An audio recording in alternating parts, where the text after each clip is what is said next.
Today on Newsbytes, Israel-Palestine updates, the EU takes on Musk, and billboard truck doxing students. Stick around for these bites and more, all on today's Newsbytes.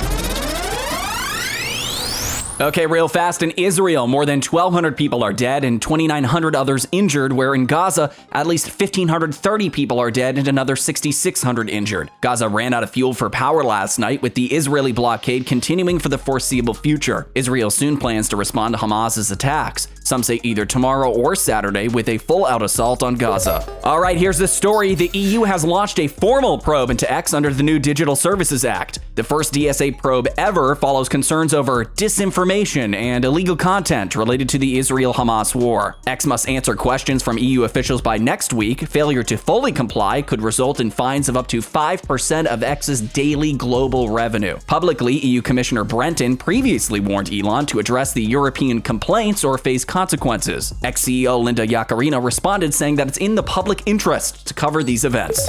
Okay, check this out. Former Israeli PM Naftali Bennett gets heated when asked about children and Palestinian civilians in Gaza. Watch. And what about those Palestinians in hospital who are on life support, and babies and incubators whose life support and incubator will have to be turned off because the Israelis have cut the power to Gaza? Are you seriously keep on asking me about Palestinian civilians? What's wrong with you? Have you not seen what happened? We're fighting Nazis. We don't target them. Now, the world can come and bring them anything they want. If you want to bring them electricity, I'm not going to feed electricity or water to my enemies.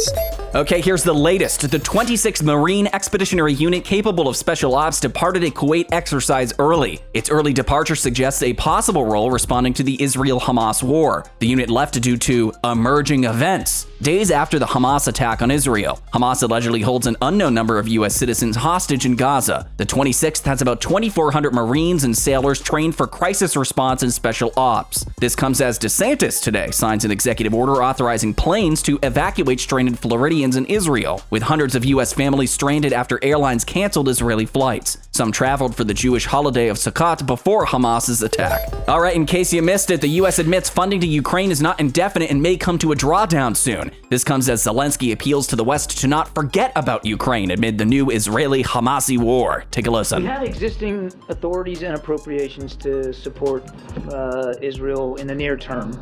And I got asked last time, what is near term or what's a bit mean? I can't give you a date certain on the calendar because a lot of it's going to depend on their expenditure rate and what the replenishment ability is, or what the need is, and what our ability to do it is.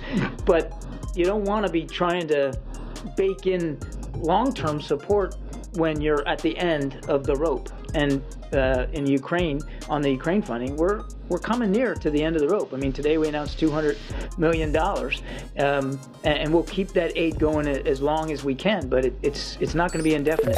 Okay, a truck is driving around Harvard University's campus displaying names and photos of students who had allegedly signed an open letter blaming Israel for the Hamas attack. Digital truck billboards label the students Harvard's leading anti-Semites in what some are calling a public struggle session. The truck, hired by NGO Accuracy and Media, targets 34 student groups who signed saying Israel is, quote, entirely responsible for the Hamas attack. AIM says it's part of a multi-day, multi-pronged campaign. A website, HarvardHatesJews.com, urges contacting Harvard officials to expel the students. Business leaders like billionaire alum Bill Ackman asked for the students' names to prevent their hiring on Wall Street.